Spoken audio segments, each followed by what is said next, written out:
కోడెల శివప్రసాద్ గారు ఇప్పుడు స్పీకర్ స్థానంలో ఉన్నారు.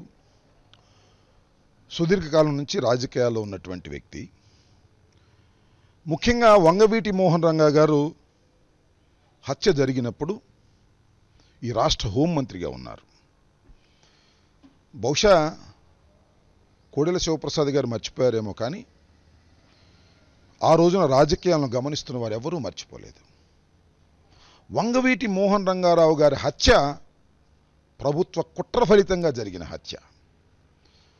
వంగవీటి మోహన్ రంగారావు గారి హత్యలో ఆ రోజున హోంమంత్రి పాత్ర గణనీయంగా ఉన్నది అనేది ఆ రోజు పత్రికలు ఒకసారి తిరిగేస్తే తెలుస్తుంది. ఎందుకంటే పోలీసు వ్యవస్థనంతా కూడా ఉపయోగించుకొని వంగవీటి మోహన్ రంగారావు గారు నిరాహార దీక్ష చేస్తున్నటువంటి పరిసర ప్రాంతాల్లో ఎవ్వరూ లేకోకుండా పోలీసులు ముందు జాగ్రత్త చేసి, ఒకవేళ ఆత్మరక్షణ కోసం ఆయుధాలు ఏమైనా పెట్టుకున్నారేమోనని పదే పదే పోలీసులు చెకింగ్ చేసి వంగవీటి మోహన్ రంగారావు గారి నిరాహార దీక్ష శిబిరం అంతా కూడా చెకింగ్లు పలుమార్లు చేశారు. నిరాయుధుడయ్యాడు అని పోలీస్ డిపార్ట్మెంట్ ద్వారా తెలుసుకున్న తరువాత మాత్రమే దాడి జరిగింది.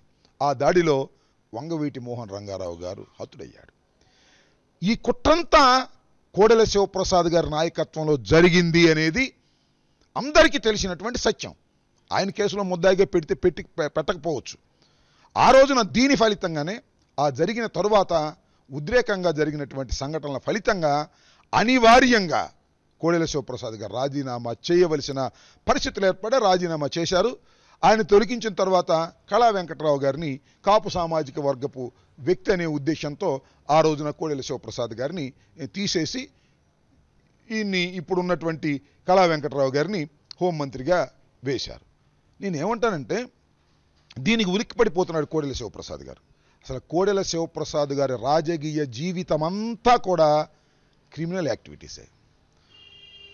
హింసావాదాన్ని నమ్మి కులాల మధ్యన, ప్రాంతాల మధ్యన, గ్రామాల మధ్యన తగాదాలు పెట్టడం ద్వారా మాత్రమే రాజకీయ లబ్ధి పొందాలని భావించేటటువంటి క్రిమినల్ నేచర్ ఉన్నటువంటి వ్యక్తి కోడెల శివప్రసాద్ గారు అనేది అందరికీ తెలిసినటువంటి సత్యం. ఒకసారి ఆయన్ని ఆత్మవిమర్శ చేసుకోమనండి. ఎన్ని క్రిమినల్ కేసులు ఉన్నాయి మీకు? మీరు ఒక డాక్టర్గా మీరు ఈ సమాజంలో ప్రవేశించారు. మీరు మంత్రిగా చేశారు, ఎమ్మెల్యేగా చేశారు, కొన్నిసార్లు గెలిచారు, కొన్నిసార్లు ఓడిపోయారు. మీ మీద ఎన్ని క్రిమినల్ కేసులు ఉన్నాయి బా? ఈ క్రిమినల్ కేసు నుంచి మీరు బయటపడితే బయటపడవచ్చు. You have a criminal nature, అందరికీ తెలిసినటువంటి సత్యం. అలాంటి క్రిమినల్ నేచర్ కలిగినటువంటి కోడెల శివప్రసాద్ గారు జగన్మోహన్ రెడ్డి గారిని విమర్శిస్తున్నారు. ఏదో సామెత చెప్పినట్టుగా కాలం కలిసిరాక తప్ప ఇలాంటి పరిస్థితులు వచ్చాయి. కోడెల శివప్రసాద్ గారు మరొకరిని క్రిమినల్ అని, జగన్మోహన్ రెడ్డి గారు కోర్టుకు వెళుతున్నారని ఇలాంటి మాటలు మాట్లాడుతుంటే నవ్వాలో ఏడవాలో అర్థం కావడం లేదు. కాబట్టి కోడెల శివప్రసాద్ గారికి గౌరవం పెంచుకోండి. మీరు స్పీకర్ స్థానంలో ఉన్న ఇటువరకు లాగా లేరు. అయినప్పటికీ కూడా ఒక వీధి రవిడిలాగానో మరో రకంగానో మాట్లాడితే సమంజసం కాదు. గౌరవాన్ని పెంచుకునే పరిస్థితి చేయండి కోడెల శివప్రసాద్ గారు. జగన్మోహన్ రెడ్డి గారిని అనేటటువంటి నైతిక హక్కు మీకు లేదు. మీ ఎదుగుదల, మీ పుట్టుక, మీ ఎదుగుదల అంతా కూడా క్రిమినల్ నేచర్. మీరు క్రిమినల్గానే ఈ రాష్ట్రంలో పనిచేశారు, క్రిమినల్గానే ఉన్నారు. ఆ హోంమంత్రిగా కూడా క్రిమినల్ యాక్టివిటీస్ చేశారు. వంగవీటి మోహన్ రంగా హత్యకు ప్రధాన బాధ్యులు మీరే. దానిలో ఏ విధమైన సందేహం లేదు. అది మీకు తెలుసు, ప్రజలకు తెలుసు, మీ మనసాక్షికి తెలుసు.